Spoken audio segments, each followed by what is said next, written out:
Her doğan kadın ev hanımıdır. Cumhurbaşkanı da olsanız evinizde geldiğinizde evinizde söz hakkı size aitse sizseniz o evde söz sahibi, evin hanımı sizsinizdir. Evinizi temizleyen kişi ev hanımı değildir.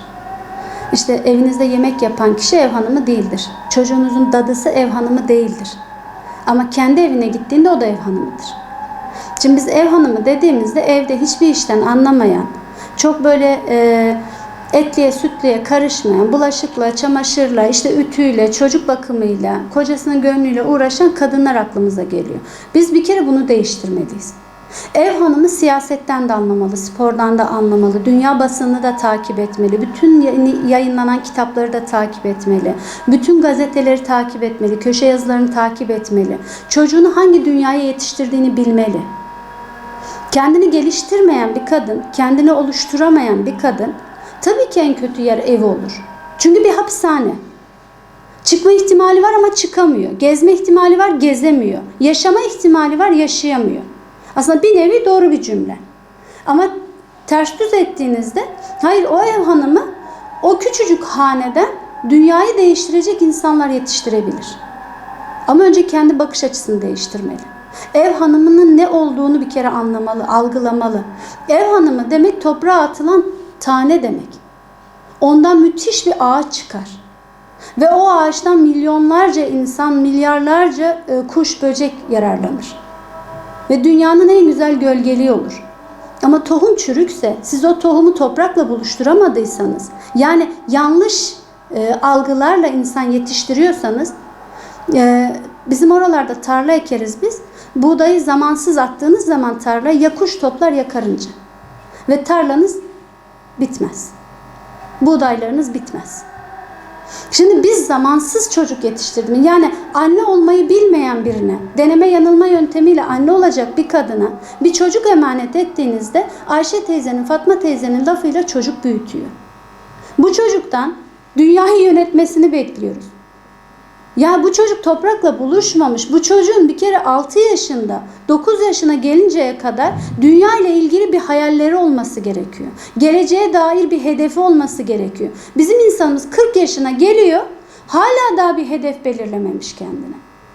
Hala daha işte misafir gelince koltuğum ne renk olsunun derdindeyiz. Kek büyük mü oldu, küçük mü oldu, bunun derdindeyiz.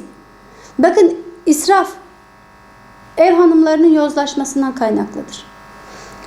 Madde bağımlısı çocuklarımız ya da işte zinaya giden çocuklarımız, zayi olan çocuklarımız diyeyim toplam. Ev hanımlarının yozlaşmasından kaynaklıdır.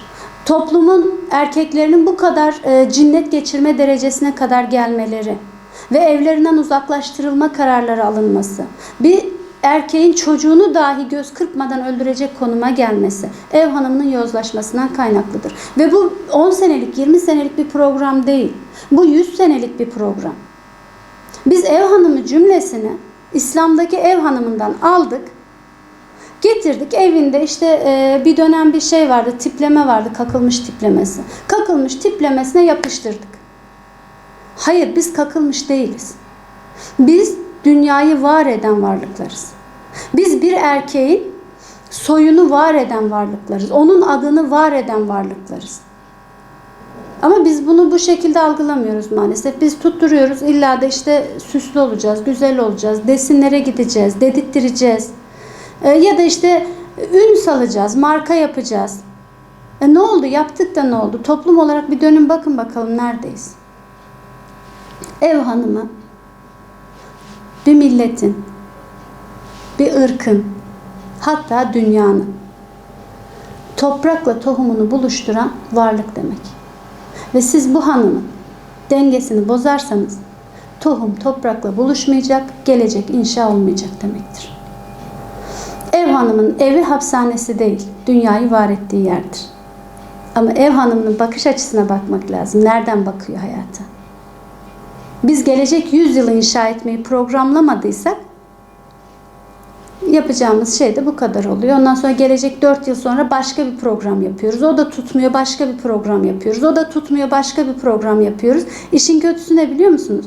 En alttan, yani en küçük bireyden tutun, Devlet makamlarına kadar böyle bir yaşam tarzımız var. Deneme yanılma yöntemi. Tuttu tuttu. Tutmazsa sil baştan. Ama orada bir nesil gidiyor, farkında değiliz. Bir nesili kaybediyoruz.